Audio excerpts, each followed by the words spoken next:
Olá a todos, eu sou o professor Marco Antônio e vamos iniciar o programa de treinamento de operação e manutenção de retroescavadeiras.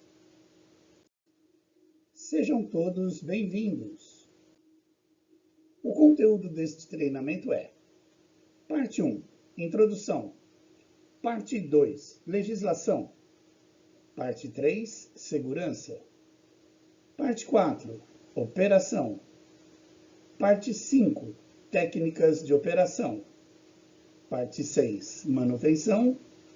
E parte 7, Simbologia. Parte 1, Introdução. Qual o objetivo do treinamento? O principal objetivo do treinamento é desenvolver os conhecimentos e as habilidades dos participantes na operação e manutenção eficientes e seguras, através da fundamentação técnica, dos conceitos operacionais, das normas de segurança, manutenção e técnicas operacionais, conforme as recomendações do fabricante do equipamento e da Condarp. Parte 2, Legislação.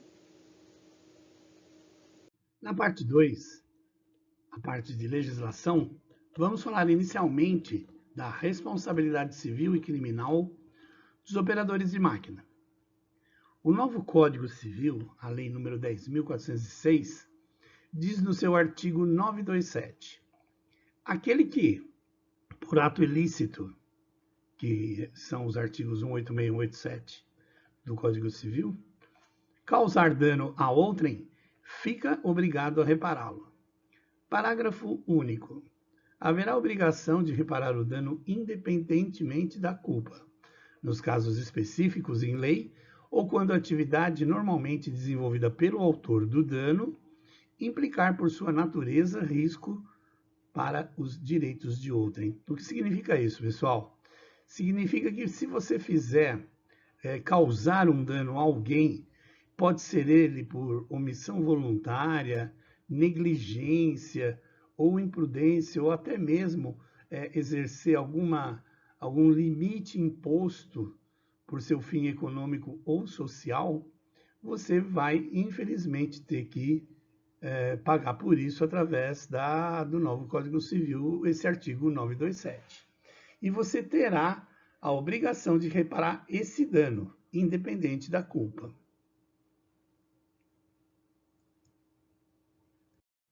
Ainda falando do novo Código Civil, a parte de responsabilidade civil e criminal do operador de máquinas, nós temos no artigo 932 que ele também será responsável pela reparação civil no caso, vejam aí no parágrafo 3, no caso do empregador ou o comitente por seus empregados, serviçais e prepostos no exercício do trabalho que lhes competir ou em razão dele. Ou seja, o empregador também, vamos dizer assim, ele é cotestemunha, vamos dizer assim, coautor, né, na verdade, de qualquer outro problema relacionado a esse artigo 927. E ele também tem que fazer a reparação civil respectiva, tá? Código Penal. Esse é o principal, pessoal. Esse é o principal. Vocês estão praticamente com uma máquina que, se mal usada, ela pode virar uma arma. Então, no artigo 121, matar alguém, pena de 6 meses a 20 anos de reclusão. Quando fala reclusão, é realmente fechado na gaiola, viu, pessoal? Realmente é cadeia, tá? Além disso, no artigo 132, expor a vida ou a saúde de outrem a perigo iminente, a pena é de 3 meses a 1 ano de detenção.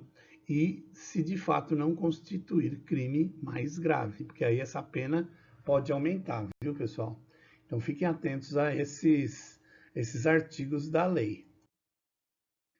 Agora, saindo um pouco da lei e indo para as normas de regulamentação do Ministério do Trabalho, vamos partir para a NR11, que é a ANR, a norma regulamentadora pertinente a transporte, movimentação, armazenagem e manuseio de materiais.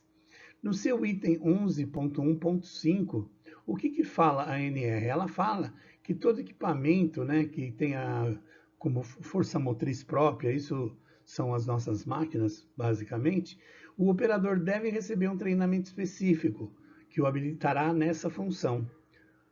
Vejam bem, esse artigo 11.1.5, ele tem realmente uma base muito, mas muito forte, principalmente não só nos termos de norma regulamentadora, mas também em relação à segurança.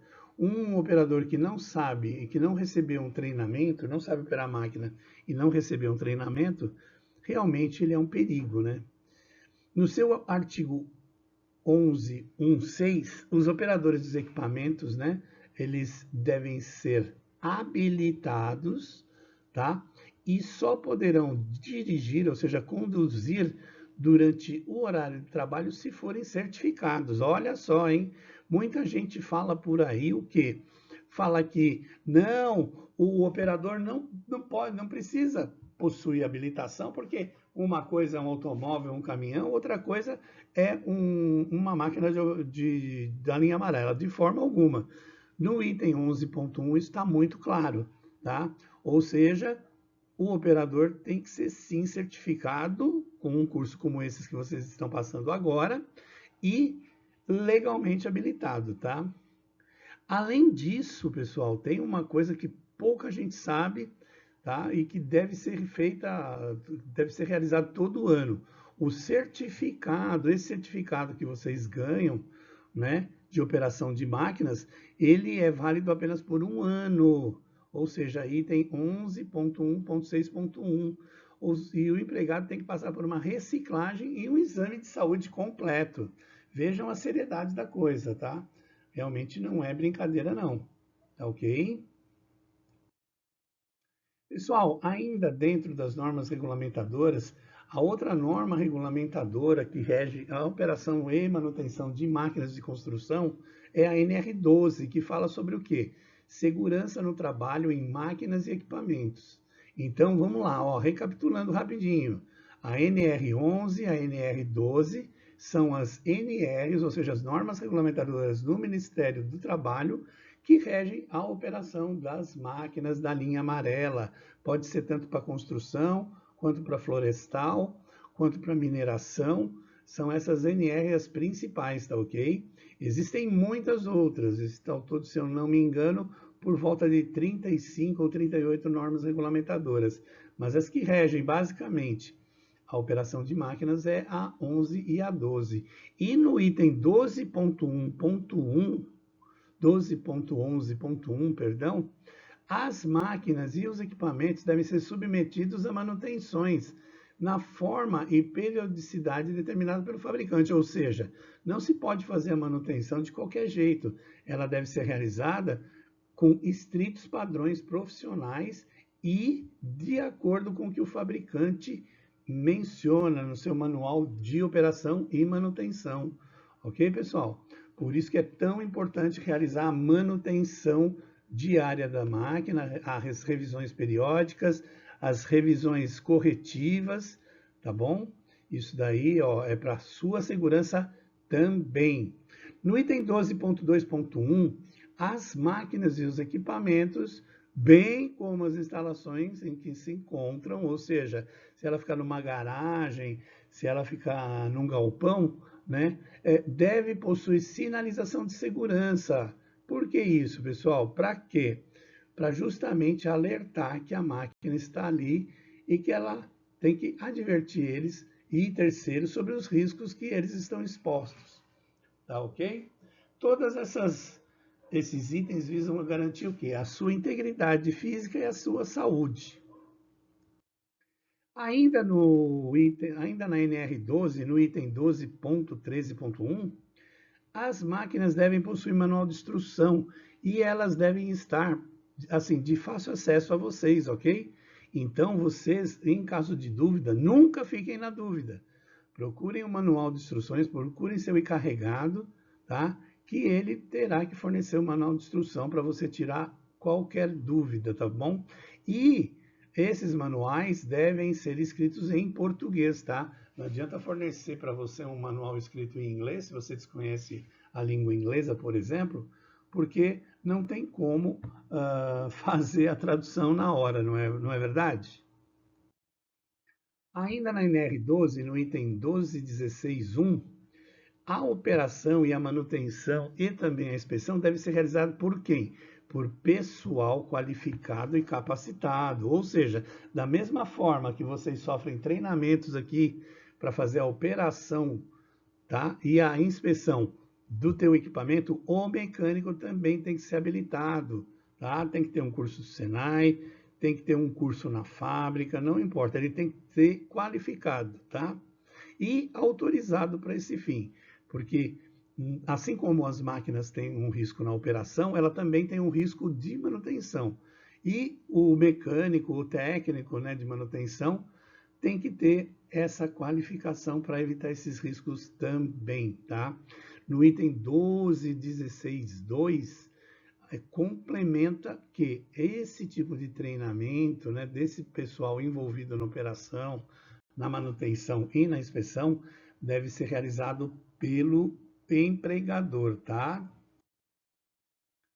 No item 12.16.3, falamos sobre a capacitação que você e que o técnico de manutenção, por exemplo, devem passar. Então, vejam aqui, ó, nesse item, a letra A, ela deve ocorrer sempre antes do trabalhador assumir a sua função, é claro, né? Ele tem que conhecer a máquina antes de operar, tá? Segundo, não tem que ter custo nenhum para o trabalhador, beleza? Então, não pode ter custo algum. Esse treinamento que vocês estão passando, por exemplo, não tem custo nenhum para vocês, tá?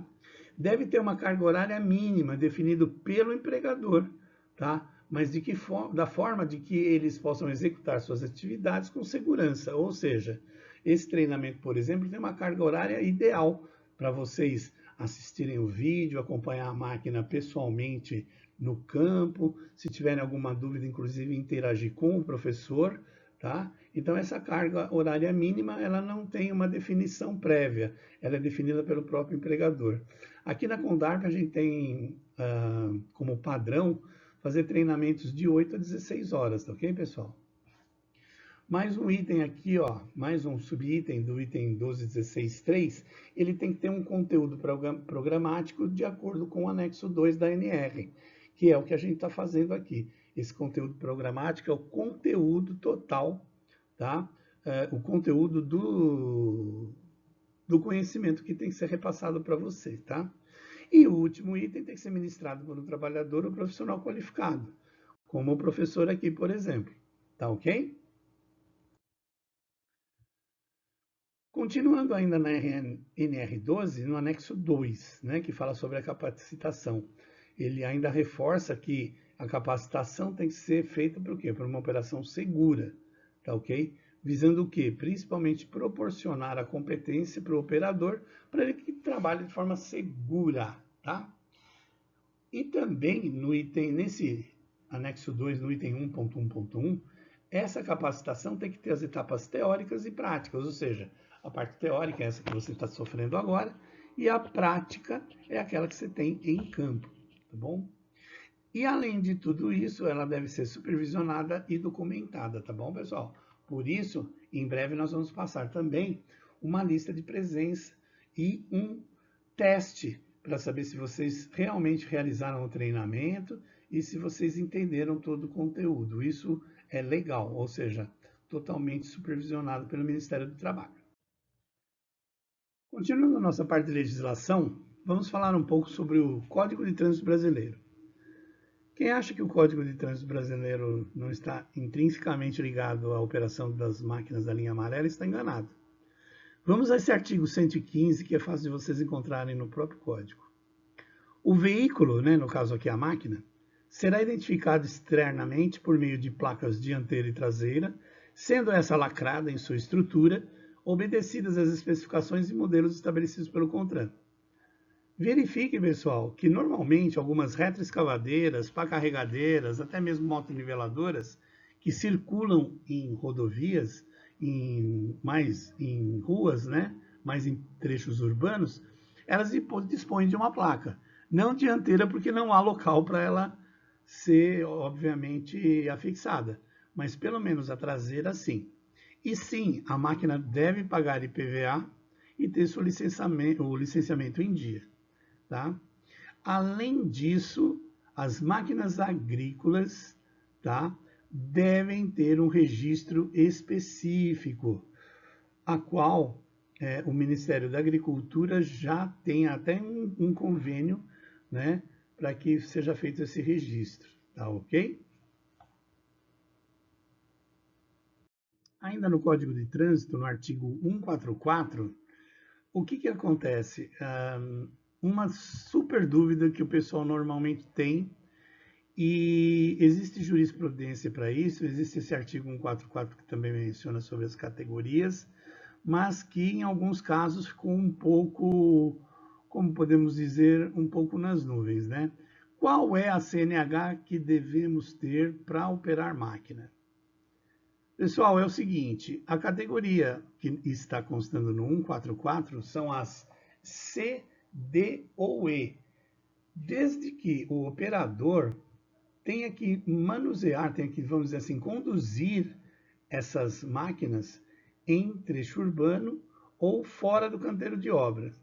Então, normalmente, são exigidas essas categorias C, D ou E para aquele operador que conduz os tratores de roda, né? Não de esteira, obviamente, como diz o artigo 144 aqui, mas os tratores de roda, como eu falei, a retroescavadeira, a pá carregadeira e a motoniveladora. Nesse caso, eles são obrigados, sim, a terem essas categorias. Entretanto, tá? A categoria B, você, operador, pode ter uma carteira CNH, uma CNH categoria B, desde que não saia fora do canteiro de obras, ou seja, você opere dentro do canteiro de obras. Isso também serve, pessoal, da seguinte forma, a legislação fala sobre isso, inclusive ela engloba até mesmo máquinas agrícolas aqui nesse caso, né? Mas existem algumas empresas, algumas construtoras que realmente têm por padrão interno delas, tá? Só aceitarem CNH, CD ou E, tá ok? Elas estão erradas? Não, não estão. Estão certas? Também não, desde que seja o caso de ter um operador que não precise sair fora do canteiro de obras. Mas regras são regras, não é verdade? Agora vamos falar sobre a CLT, a Consolidação das Leis do Trabalho. E quais penalidades trabalhistas vocês, operadores de máquinas, podem ter? E principalmente, como diz aqui o artigo 482, pode constituir justa causa, ou seja,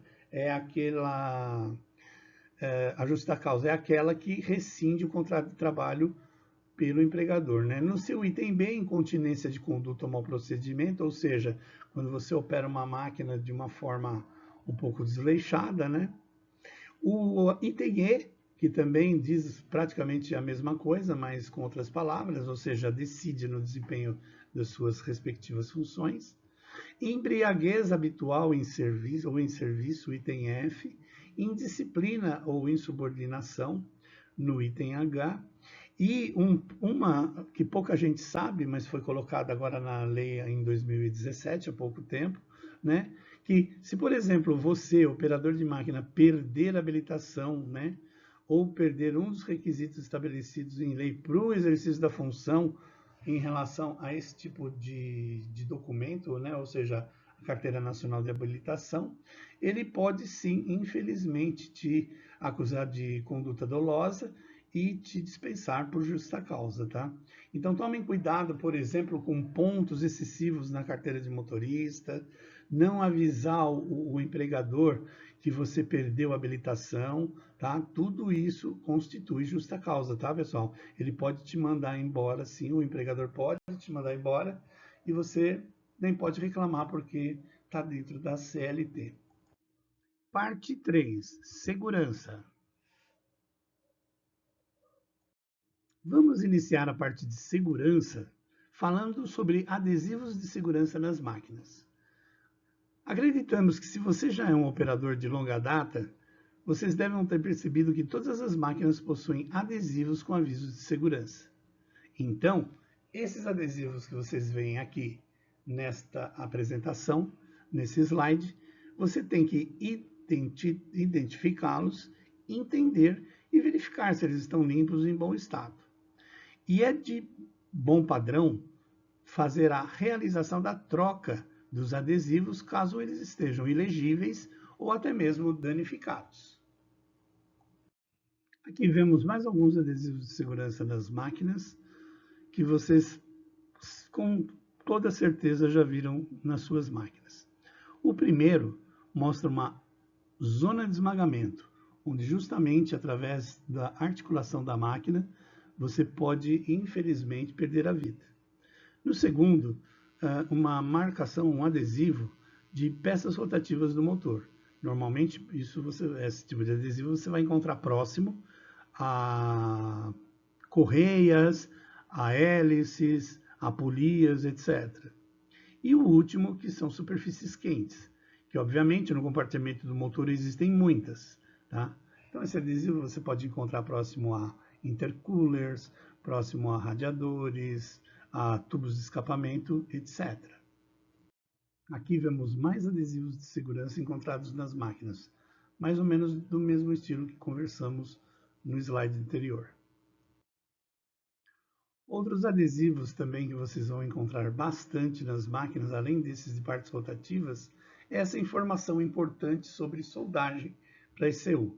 Nas máquinas modernas existem diversos módulos eletrônicos que estão conectados inclusive entre si. Então, quando você encontrar este tipo de adesivo, não realize soldas na máquina sem as devidas precauções. Aqui temos mais adesivos, este agora falando sobre a tampa do radiador, o próximo sobre risco de esmagamento, e aqui mais os dois últimos adesivos de segurança, um falando sobre as saídas de emergência e o outro em regiões da máquina que você não pode pisar. Agora, vamos falar rapidamente do posicionamento dos adesivos de segurança em algumas máquinas. Aqui temos uma Caterpillar 416E, uma retroescavadeira muito conhecida no mercado. Vocês podem ver na sua lateral direita externa os respectivos adesivos que você vai encontrar nessa máquina. Esse mesmo diagrama você pode encontrar no manual de operação. Aqui, uma visão da Caterpillar 416E, né, do seu lado esquerdo na parte exterior.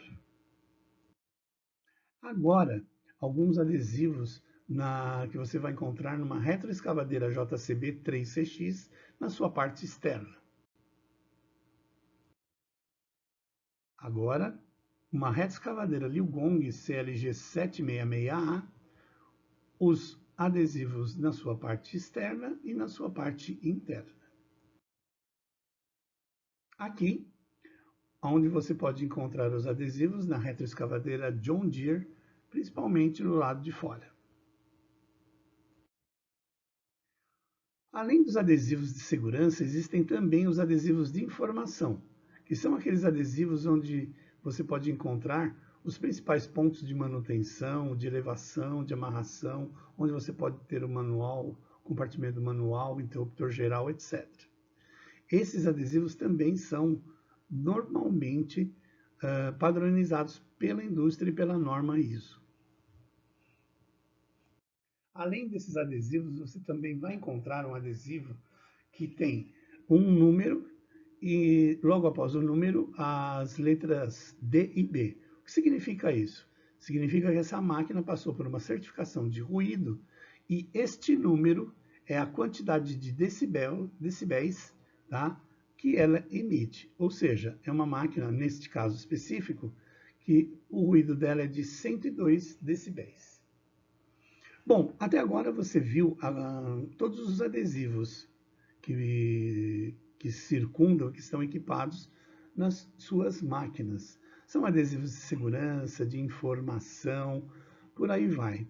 Sempre respeite esses adesivos, pessoal, porque eles são como, vamos dizer assim, placas de trânsito na nossa máquina, tá? Falando o que a gente deve fazer, o que a gente não deve fazer e o principal, tá? Nos mostrando as regiões de perigo. Agora, vamos falar sobre inspeção. Vamos falar agora sobre inspeção no local de trabalho. Logo após você ter conhecido sua máquina, ter sabido de todos os pontos de risco da sua máquina, o ideal, eu sempre menciono nos meus cursos, é o seguinte: a inspeção no local de trabalho é primordial. Por quê? Se você não souber quais são os pontos críticos que apresentam a região que você vai fazer o seu trabalho, você não terá um plano B para um eventual problema, tá? Então eu sempre recomendo o pessoal sair um pouco da cabine, apalpar o chão, bater o chão firmemente para ver se o chão, realmente o solo, ele está firme, se ele não tem nenhuma região alagada ou nenhuma região que possa realmente haver um desbarrancamento, tá? Então, façam isso antes de começar a operar com a máquina. Inspecione e verifique todos os pontos críticos que você pode ter no decorrer da tua operação. Em seguida, já que você já conheceu todos esses pontos, prepare-se para enfrentar uma situação de emergência que porventura ela possa surgir, tá? Baseado nesse diagnóstico que você fez da região, você vai poder fazer o seu próprio plano de emergência, tá? De forma a evitar riscos desnecessários, tá? E verificar o local de trabalho, porque ele muda constantemente, né? Nossa área de trabalho, ela é mutante, ela está constantemente mudando e isso pode realmente afetar a segurança da operação. Ainda na inspeção do local de trabalho, antes de iniciarmos qualquer trabalho, a gente deve sinalizar a área. Por quê? Para verificar que se não existem tubulações, redes aéreas, redes subterrâneas, tá? E principalmente não existem riscos à operação. Normalmente, pessoal, em algumas operações urbanas, as autoridades responsáveis devem entrar em contato com as empresas prestadoras de serviço para verificar a existência e a localização dessas redes e evitá-las durante a operação, ok?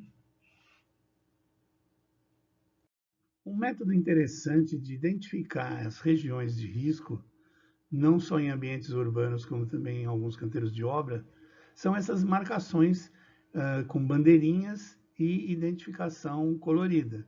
Aqui vocês podem ver a eletricidade é vermelha, né? O gás é amarelo, as comunicações, que são normalmente redes de internet, telefonia, por exemplo, são laranja, né? E a água azul. Então, nunca escave dentro de uma região ou dentro da zona de tolerância. Porque se você fizer isso, você vai interromper os serviços públicos e causar muito desgaste para algumas populações. Outro risco também inerente ao local de trabalho que deve ser extremamente evitado são as linhas de alta tensão, tá? Além das linhas de alta tensão, as linhas aéreas de energia. Na tabela ao lado, você pode ver qual é a distância segura de acordo com a tensão da respectiva linha de alta tensão. Perceba que, por exemplo, você deve manter 5 metros, tá? Para uma linha de alta tensão entre 200 e 350 mil volts, que são aquelas redes de energia que a gente encontra muito por aí, com aquelas estruturas metálicas. Normalmente a tensão é entre 200 e 350 mil volts. Verifiquem que não é brincadeira não, tá? Se mesmo assim você encostou uma das partes da sua máquina em uma linha elétrica, em uma rede aérea, permaneça sentado no seu assento e garanta para que as pessoas que estão ao redor não encostem na máquina, até que a energia elétrica seja cortada. Nesse caso, entre em contato com o seu encarregado ou até mesmo com o corpo de bombeiros para que isso seja realizado. Mas, se caso você precisar sair da máquina, antes verifique se você está devidamente calçado, né? Nunca desça da máquina descalço. E se alguma das peças, se alguma dos fios, né, estão encostados em algum componente que possa proporcionar algum perigo. Nesse caso, evite sair da máquina e aguarde o devido corte da energia. Os equipamentos de proteção individual são obrigatórios quando você estiver fora ou dentro das máquinas. Fora, você deve preservar sua vida e utilizar os equipamentos como óculos de segurança, capacete, protetor auricular, luvas e bota. E dentro também, evite tirar o sapato de segurança, né? Mas se você quiser operar sem o capacete e sem as luvas, desde que a máquina seja de cabine fechada, não há problema algum. Nunca utilize fones de ouvido para escutar rádio durante a operação da máquina, assim como não utilize o telefone celular e o rádio intercomunicador, porque isso pode distrair a operação e proporcionar alguns acidentes. Agora vamos falar sobre a sinalização manual normatizada. Essa sinalização manual está segundo a norma SAEJ 1307, que é similar à norma ISO respectiva que é utilizada em toda a Europa. Essa sinalização foi idealizada de forma que o operador, né, e o operador entrem em uma sintonia na hora de realizar algumas operações, levando em conta que a maioria das máquinas, além de serem cabinadas, também possuem um alto nível de ruído e que qualquer comunicação feita pelo lado externo é de difícil realização, ok? Então vamos lá. A primeira imagem fala sobre levantar a carga verticalmente. Como que é feito esse sinal? Percebam aqui na imagem que ele está girando o dedo, né? Girando o dedo na forma de um círculo para cima. Isso significa o quê? Que ele está levantando a carga com o braço da respectiva escavadeira. Já para abaixar a carga verticalmente, utilizamos a mesma simbologia, entretanto para baixo, ou seja, o dedo indicador apontado para baixo.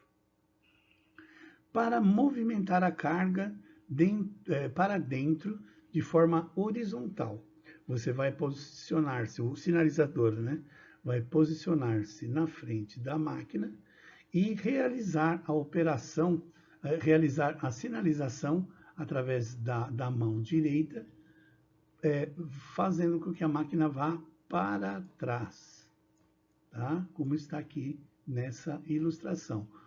Mova a mão na direção do movimento desejado, ou seja, para trás. Agora, para mover a carga para fora, ou seja, para frente, de forma horizontal, ainda de frente com a máquina, né, o sinalizador deve fazer este sinal, ou seja, fazer com que a mão levantada e aberta na direção do movimento seja movimentada na direção desse movimento. No caso aqui, como vocês podem ver, com a lança voltada para frente. Levantar a lança. Levantar a lança é um movimento simples, uma sinalização simples, ou seja, você com um dos braços estendidos horizontalmente, né, os dedos fechados e o polegar para cima, movimenta, tá, a mão para cima, tá ok? A seguir a gente vai ver um vídeo, pessoal, que vai ficar mais fácil de vocês entenderem, tá ok? Já para baixar a lança, você deve fazer o quê? Ainda com a mão, né, com os dedos fechados e o polegar levantado, volte a mão, né, para baixo, volte a mão apontada para baixo, tá? Como está aqui na figura, ok? Estão entendendo? Como sinalizar o giro? Vejam nessa primeira imagem que você deve estar com os braços estendidos, apontando com o dedo indicador na direção de rotação do giro, ou seja, para a esquerda ou para a direita, como mostram as duas ilustrações. Em seguida, mostramos a sinalização que é realizada para a retração do braço de escavação. Vejam que com ambas as mãos fechadas e os polegares apontando para o meio, você deve apontar um polegar para o outro. Já para a extensão da caçamba, ou seja, jogar o braço para fora, né, é o mesmo movimento da retração, entretanto com as mãos voltadas para fora, ok? E qual é o sinal para fechar a caçamba? Para fechar a caçamba é fácil. Você pega, mantém uma mão fechada e imóvel, né? Normalmente a mão esquerda, e aí você gira a outra mão em pequenos círculos verticais, com o dedo indicador apontado justamente para a mão fechada, tá ok? Isso sinaliza aqui para o operador fechar a caçamba. Já para abrir a caçamba, é um movimento semelhante ao de fechar a caçamba, mas a mão que estava, o punho que estava fechado, agora você vai abrir ele, né, na forma de uma caçamba e realizar um movimento de pequenos giros verticais com o dedo indicador. Outra sinalização muito utilizada é a indicação de distância restante. Isso é normalmente utilizado, pessoal, para manobras com máquinas, tá ok? Então, como deve ser feito isso? Você deve levantar o antebraço com o punho fechado, né? E indicar o lado do giro. Então, se você vai indicar o giro para o lado esquerdo, o punho, a mão fechada em punho, tem que estar para o lado esquerdo. E a outra mão, na altura da barriga, você deve fazer círculos verticalmente, indicando o quê? Indicando a direção da rotação da esteira ou da roda. Tá? Percebam que essa sinalização foi idealizada para uso tanto com máquinas de esteiras quanto máquinas de rodas. Tá? Indicando a distância restante. Indicando a distância restante é muito simples. Você com as duas mãos levantadas, espalmadas, né? Você vira uma para a outra e vai fazendo um movimento lateral, indicando aproximadamente para o operador a distância que ele deve fazer a manobra, ou seja, indicando a distância que falta para ele, por exemplo, ou encostar em uma máquina ou chegar em algum obstáculo. Contrarrotação. Contrarrotação, pessoal, é muito utilizado principalmente em escavadeiras hidráulicas, tá? Vou falar aqui a título de curiosidade, mas uma das mãos você deve colocar, tá? Na cabeça, né, em cima do capacete, indicando principalmente o lado, tá? Onde vai acontecer a rotação, tá? A rotação da esteira ou mesmo da roda. E a outra mão, você vai fazer o quê? Vai fazer movimentos circulares, indicando a rotação para frente da outra roda ou da outra esteira, ok? Isso serve para os dois movimentos, como vocês podem ver aqui na imagem. Movimentar lentamente, mover lentamente, tá? Você vai colocar, isso você vai se posicionar na frente da máquina, é uma sinalização normalmente de manobra, tá? Aí você vai colocar essa mão na frente do seu corpo, né, no corpo do sinalizador, e a outra você vai fazer giros indicando um movimento até o levantamento da carga gradual e lento, tá bom? O deslocamento da máquina, esse sinal aí que você está vendo de movimentação com as duas mãos e o punho fechado, indicação para frente, vocês vão fazer o movimento da mão voltada para frente e a indicação para trás. Muito simples também. A parada da máquina é realizada com um dos braços estendidos, tá? Então, é como se a gente pusesse a mão para dentro e para fora, tá? Você estende e recolhe a mão. tá ok? Parada de emergência, você vai usar o mesmo sinal da parada normal, entretanto com as duas mãos, e vai movimentar ambos os braços para frente e para trás. E o último sinal, né, que a gente resolveu convencionar aqui nesta aula, é o parar o motor.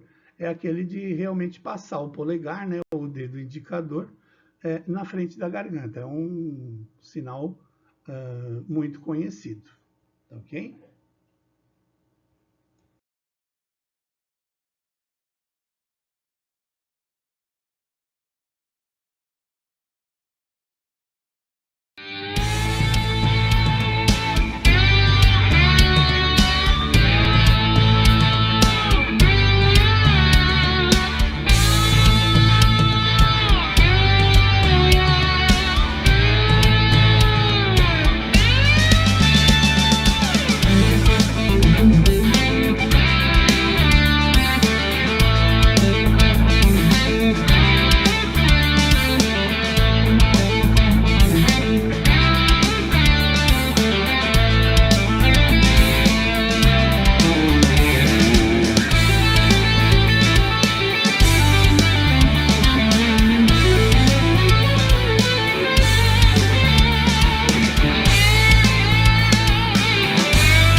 Outro cuidado que temos que ter com a segurança é na organização do compartimento do operador. Pode não parecer, mas uma fonte de perigo que muitas vezes o pessoal ignora é justamente a desarrumação, a desordem no posto do operador. Normalmente, o que ocorre em relação a esses riscos?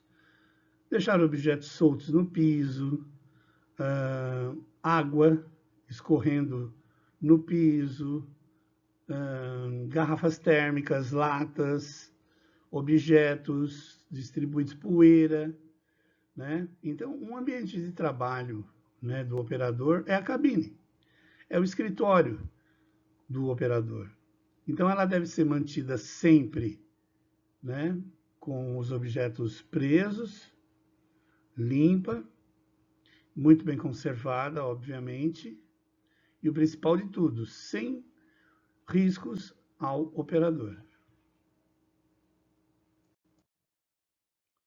Agora vamos falar um pouco, pessoal, sobre visibilidade. Vocês já perceberam que as máquinas possuem uma visibilidade muitas vezes questionável, né? Ou seja, muitas máquinas, mesmo com a grande área envidraçada, ainda existem uma série de cantos cegos, campos cegos, né? Por isso que a gente recomenda, antes de tudo, o quê? Uma boa inspeção ao redor da máquina para justamente assegurar de que não exista nenhum risco ao redor dela. Logo em seguida, uma inspeção minuciosa ao redor dela para verificar se esses riscos são do ambiente, são da máquina ou etc. E o principal de todos é justamente limpar o que a gente chama de auxílios visuais, ou seja, espelhos retrovisores, câmeras, eles sempre têm que estar em condições de funcionamento adequados e limpos. Espelhos retrovisores com o vidro, né, o espelho quebrado, devem ser substituídos. Vejam aqui nesse diagrama, esse diagrama é de uma retroescavadeira 416E da Caterpillar. Percebam, esse círculo maior ao redor da máquina é um círculo de aproximadamente 12 metros. É um raio, tá? Com um raio de 12 metros aproximadamente. E as áreas sombreadas A, B e C são justamente as áreas que possuem restrição de visibilidade, tá? É uma região muito crítica, onde o operador tem que tomar muito cuidado. Percebam que as áreas A e C possuem aproximadamente 1 metro e a área B 2 metros. Tá? Então, nesses 4 metros, você tem realmente uma região bem ruim de visibilidade. Ok? Aqui mais um diagrama, mais uma imagem, onde mostra os pontos cegos principais da escavadeira, da retroescavadeira. Percebam aqui na região do estabilizador e na área da lança da escavadeira, assim como na parte dianteira da caçamba. Esses são os pontos de principal atenção em que o operador tem que tomar o máximo cuidado com animais, pedestres, operários, outros colegas e por aí vai.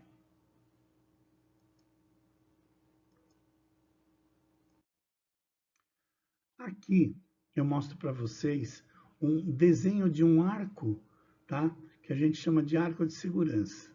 Tá? É justamente onde a área de perigo da escavadeira, né, é delimitada. Percebam aí nas ilustrações que você faz uma linha, né, nesse caso aqui, que é uma retroescavadeira case, de um semicírculo de quase 5,5 metros. Esta área delimitada assim por esse risco, né, feito pela escavadeira, que a gente denominou aí de área de perigo, ela é justamente a região onde pessoas e animais não devem se aproximar. Outro fator de risco e que a segurança deve ser realmente implantada é justamente na hora do reabastecimento da máquina. As precauções que a gente fala para o pessoal são inúmeras. Ah, mas professor, o óleo diesel não pega fogo assim tão fácil. Tudo bem, às vezes o óleo diesel não é nem o problema. Às vezes é, por exemplo, outro tipo de fluido. Um exemplo típico, o óleo hidráulico é muito inflamável, extremamente inflamável. Se houver um vazamento de óleo hidráulico e ele pingar, por exemplo, no escapamento, é fogo na certa, tá? Mas mesmo assim, nos abastecimentos, né, de óleo diesel ou mesmo de outros fluidos, o que devemos fazer? Nunca permanecer dentro da máquina. Nunca permanecer dentro da máquina, tá? Segundo, nunca retirar a tampa do tanque, tá? Com a máquina ligada ou quente, tá ok? E o principal de todos, nunca encha muito o tanque, tá ok? Por quê? Porque ele pode vazar, esparramar, né, e provocar, sim, não só um incêndio, mas também uma contaminação do solo. Ainda falando sobre o abastecimento adequado, normalmente a eletricidade estática, tá, é outra fonte de perigo. E, sempre que possível, a máquina deve ser aterrada, tá, para a realização do abastecimento. E telefone celular, radiocomunicação, não devem estar ligados nessa região. Tá? Outra dica muito importante que eu sempre falo nos nossos cursos é: encha o tanque apenas no final da jornada de trabalho. Por quê? Para evitar justamente a condensação de água no óleo diesel durante o período em que a máquina irá ficar parada, ou seja, à noite. Tá ok? Então, lembre-se desse detalhe. Nunca abasteçam no começo da jornada, e sim no final. Tá? Outra dica importante, outro detalhe importantíssimo é: sempre manter o extintor de incêndio ou saber aonde há um. Para o caso de uma emergência, não só na sua máquina, mas como em outra máquina, você poder usar o extintor e evitar um prejuízo maior. Ainda no tópico sobre segurança, vamos falar dos dispositivos de segurança voltados para a máquina. O primeiro deles é o dispositivo de apoio do braço da carregadeira. Esse dispositivo que vocês veem aí nas imagens, eles são utilizados justamente para quê? Para bloquear, para travar o braço da carregadeira quando ele estiver levantado. Por quê? Porque pode ocorrer algum problema no sistema hidráulico e a parte de motor, toda a parte de manutenção da retroescavadeira está na parte dianteira. Então, se você for verificar algum nível de óleo, algum nível de líquido de arrefecimento, você vai ter que, inevitavelmente, levantar o braço da carregadeira. E fazendo isso, você vai ter que utilizar esse dispositivo no braço para evitar qualquer tipo de ferimento ou até mesmo a morte. Aqui vemos o segundo dispositivo de segurança da nossa retroescavadeira, das retroescavadeiras. É um dispositivo que faz a trava da lança da escavadeira, ou seja, nada mais é do que um pino, ou na realidade não pode ser um pino ou apenas uma trava, né, que vai fazer um engate e travar a mesa da lança da escavadeira. É primordial a utilização dessa trava da lança em deslocamentos com a retroescavadeira, não só dentro do canteiro de obras, mas principalmente em trechos urbanos. O acionamento é realizado normalmente por dentro através de uma alavanca, mas existem algumas que são realizadas apenas manualmente. Transporte da máquina. É óbvio que a retroescavadeira pode simplesmente circular tranquilamente em alguns locais, desde que devidamente licenciada, emplacada e com operador com a CNH de C em diante. Entretanto, alguns transportes de maior longa distância devem ser realizados através de um caminhão ou uma prancha.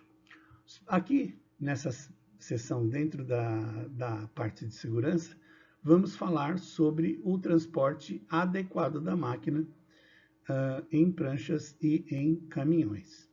O primeiro fator que a gente precisa se atentar ao transportar uma máquina, e não é só a retroescavadeira, como também qualquer outra máquina de construção civil, são a altura, a largura e o peso. Tá? Esses fatores, altura, largura e peso, eles devem estar sempre de acordo com os limites de carga da carreta e o permitido por lei. Lembre-se sempre de que a prancha ou o reboque deve estar calçado adequadamente para evitar qualquer movimento involuntário durante o carregamento da máquina. Vejam aqui nessa ilustração a forma adequada de apoiar as pranchas na carreta ou na prancha. O ângulo máximo não pode ser superior a 15 graus. E deverá haver um apoio para que as pranchas não se abram, sem contar no encaixe das pranchas no próprio implemento rodoviário, seja ele uma carreta, seja ele uma prancha, um guincho, etc. E outro detalhe importante visto aqui na ilustração, sempre calçar as rodas da prancha ou da carreta. Agora que você já sabe quais são os ângulos adequados da rampa e como proceder, você deve carregar e descarregar a máquina da prancha ou do reboque somente em superfície plana e firme. Nunca carregue e descarregue a máquina em morros, em descidas, e nunca mude a direção quando você estiver colocando a máquina em cima da prancha. Ok? Uma das causas de acidente mais vistas, inclusive até mesmo em alguns vídeos na internet, é o operador resolve mudar a direção enquanto está em cima da prancha. Isso é acidente na certa, pessoal. Então, muito cuidado na hora de subir com a máquina na prancha. Outra coisa, assim que você já fez a entrada adequada da máquina, abaixe os implementos, né? Principalmente se for um piso de madeira ou se tiver um pneu, apoie para evitar vibrações desnecessárias e coloque uma madeira retangular abaixo do cilindro da caçamba para evitar qualquer dano durante o transporte. Tá ok? Outro detalhe importante que vocês devem tomar ao carregar as máquinas em prancha ou carretas. Fixe a máquina sempre com corrente ou cabo de aço. Não utilize fitas têxteis com catraca. Aliás, nem corrente nem cabos de aço catracados. Eles devem ser fixos, ok? E utilize apenas os pontos adequados de amarração, designados através de adesivos na própria máquina. Feito isso, acione o freio de estacionamento, o interruptor de segurança do sistema hidráulico, se a máquina tiver, desligue o motor, remova a chave, feche todas as portas e trancas e tampas e entregue as chaves ao motorista. Quando você for se deslocar em trechos urbanos ou através de ruas, estradas vicinais, etc., algumas regras devem ser criteriosamente seguidas. A primeira delas, né? Nunca utilize o pisca-alerta nos trechos urbanos ou em estradas vicinais. Acenda as luzes da máquina e, se a máquina tiver giroflex, acenda também o giroflex. E antes de ir para a rua, antes de se deslocar para a rua, verifique a calibragem dos pneus, ok? Lembre-se que a máquina não pode andar acima de 40 km por hora e que muitas vezes, mesmo andando com todos os cuidados, ela pode superaquecer de alguma forma. Assim, evite circular com a máquina mais do que 30 minutos, ok? Isso é recomendação de fábrica. Muitos fabricantes recomendam que você não ande mais do que 30 minutos com a máquina. E conduza sempre, né, a máquina com a caçamba vazia a uma distância de 40 a 50 centímetros do solo. Lembro mais uma vez que você está na rua, então, desta forma, todas as regras de segurança, todas as leis de segurança do trânsito devem ser aplicadas. Respeitar limites de velocidade, placas indicativas e etc. Prevenção contra incêndios. Uma das principais causas também de acidentes são os incêndios, tá? Como já mencionamos anteriormente, mantenha o extintor de incêndio na máquina ou próximo a ela, tá? E esse extintor tem que estar, obviamente, sempre em boas condições e carregado, ok? Lembre-se que a maioria dos combustíveis, né? Todos os combustíveis, os lubrificantes e alguns líquidos de arrefecimento são inflamáveis. Lembra que eu comentei? O óleo hidráulico é extremamente inflamável. Então, tome muito cuidado com esse tipo de produto. Aqui a gente vê como se deve usar um extintor de incêndio e quais são os principais tipos de extintores de incêndio e suas classes de fogo. Na primeira ilustração, vocês percebem o quê? Você pega o extintor de incêndio, puxa a cavilha, aponta o esguicho para a base das chamas, prime o manípulo e faça movimentos de varrimento. Essa é a forma correta de realizar uma extinção de incêndio com extintor, tá? E qual extintor usar em qual fogo, em qual incêndio? Na tabela aqui ao lado, nós vemos o extintor de pó ABC, o extintor de pó BC, o extintor de gás carbônico e o extintor de água.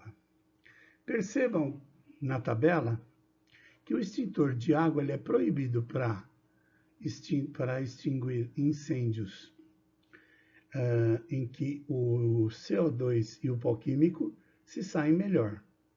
E também é proibido usar o extintor de água em incêndios da classe C, que são os incêndios em redes elétricas, em material elétrico. Já o extintor de CO2, ele não é bom, né? Não é recomendável para incêndios da classe A, que é de papel, madeira e tecido, mas ele é excelente em incêndios com óleo, tinta, gasolina e partes elétricas. Assim como os extintores da classe ABC e BC de pó, que são ótimos para os incêndios B e C, e no caso do extintor BC, ele não é recomendado para papel, madeira e tecido. Dessa forma, pessoal, a gente conclui a parte de segurança na operação de máquinas de construção civil. Agora vamos assistir um vídeo falando sobre operação segura das retroescavadeiras.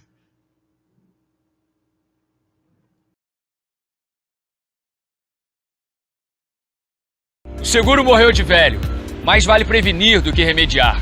Cuidado nunca é demais. Você já cansou de ouvir tudo isso? Então chegou a hora de colocar em prática.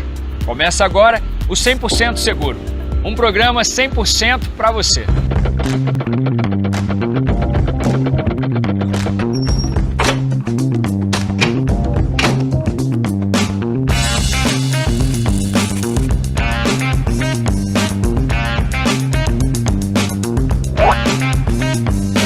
Hoje vamos planejar o uso da retroescavadeira, tirar de letra as dicas de operação, saber como se transporta essa máquina e ver a importância da manutenção.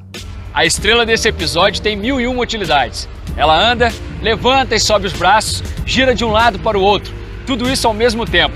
Haja fôlego! Quem está por trás de todo esse movimento é um único operador. Dá para acreditar? Mas para não acontecer nenhum acidente de percurso, se liga nas dicas que vem por aí.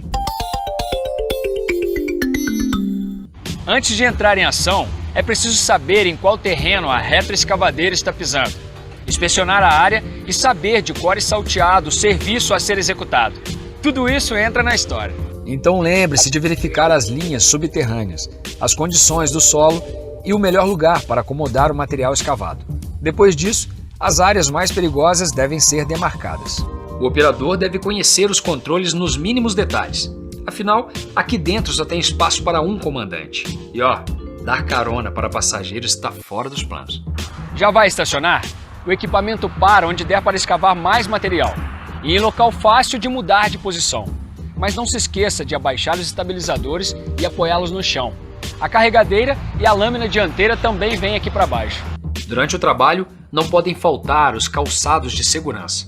E as roupas largas devem ser evitadas, senão podem enroscar nas partes móveis. Só quem é habilitado e tem treinamento pode operar essa máquina. E vai precisar de crachá com foto de identificação, hein? Antes de dar a partida, afivele o cinto de segurança e confira o retrovisor e a buzina de ré.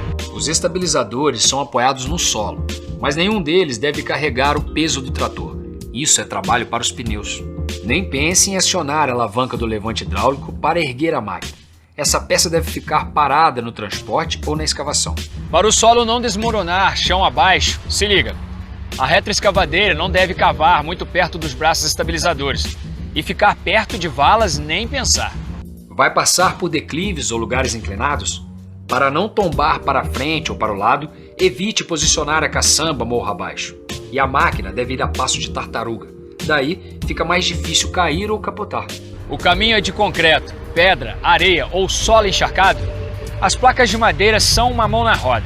Elas ajudam a distribuir a carga em uma área maior. Nada de dirigir em rodovias ou estradas pavimentadas, hein? E trabalhar à noite também está fora de planos. Na hora do desengate, o solo deve ser plano e firme. E os estabilizadores e a caçamba precisam se apoiar no chão. Mas antes de sair da máquina, o motor precisa ser desligado. As mãos ou qualquer outra parte do corpo ficam longe dos vazamentos e dos produtos químicos. Em contato com a pele, eles podem fazer um estrago. Pinos, parafusos, anéis de retenção, as peças de fixação devem ser verificadas todos os dias. Também é importante checar o nível de óleo do reservatório e lubrificar todos os pontos graxeiros.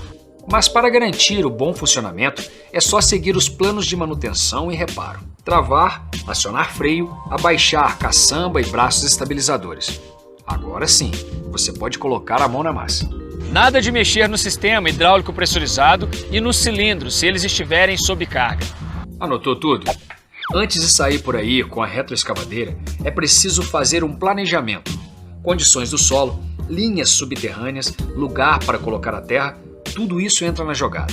O operador treinado e qualificado deve estacionar onde for melhor para escavar. Para não levar um tombo, se liga na velocidade. E a retroescavadeira não deve cavar perto dos braços estabilizadores.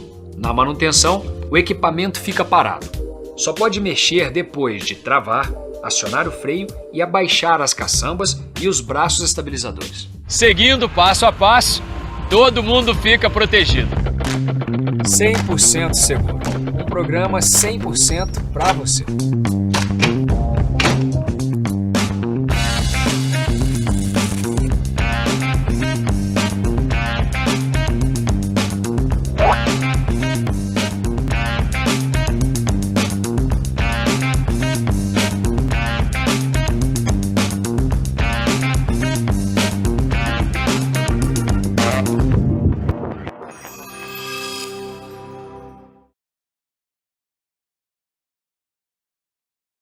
Parte 4. Operação.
A retroescavadeira é um equipamento complexo que precisa de ótima coordenação visual e motora.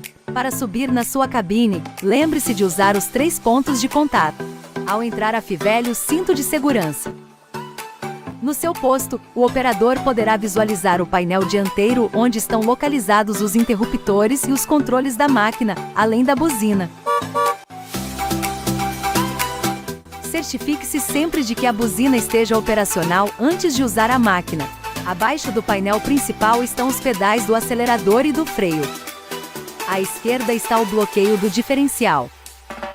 À sua direita, o operador tem a alavanca de controle das marchas da transmissão. Pressione o botão de debreagem para selecionar a marcha.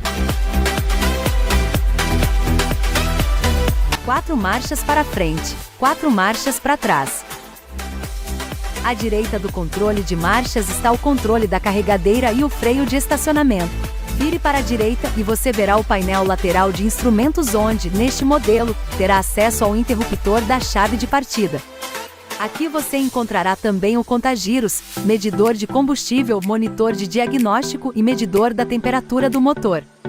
Além disso, você também terá os interruptores das luzes de trabalho e do limpador traseiro. Abaixo deste painel, neste modelo de máquina, você encontrará o filtro de recirculação da cabine. Quando perceber um fluxo reduzido de ar, remova o filtro e limpe-o com ar comprimido a uma pressão máxima de 30 psi. O filtro de ar fresco da cabine está localizado na parte externa, acima da roda traseira, e deve ser inspecionado e limpo semanalmente, ou com mais frequência em condições excessivas de poeira. O interruptor de partida possui 3 posições: desligado, ligado e partida. Gire o assento para acessar a retroescavadeira e os controles do braço. À sua esquerda está a alavanca da trava da mesa da lança, as alavancas de acionamento dos estabilizadores e o controle do acelerador manual para as operações da retroescavadeira. Antes de ligar o motor, certifique-se de estar totalmente ciente da localização e da função de cada controle. Embora a configuração mostrada neste vídeo seja padrão de uma cabine de operação, a sua máquina poderá ser diferente. Para maiores informações, consulte o manual de operação da retroescavadeira específica que você utiliza.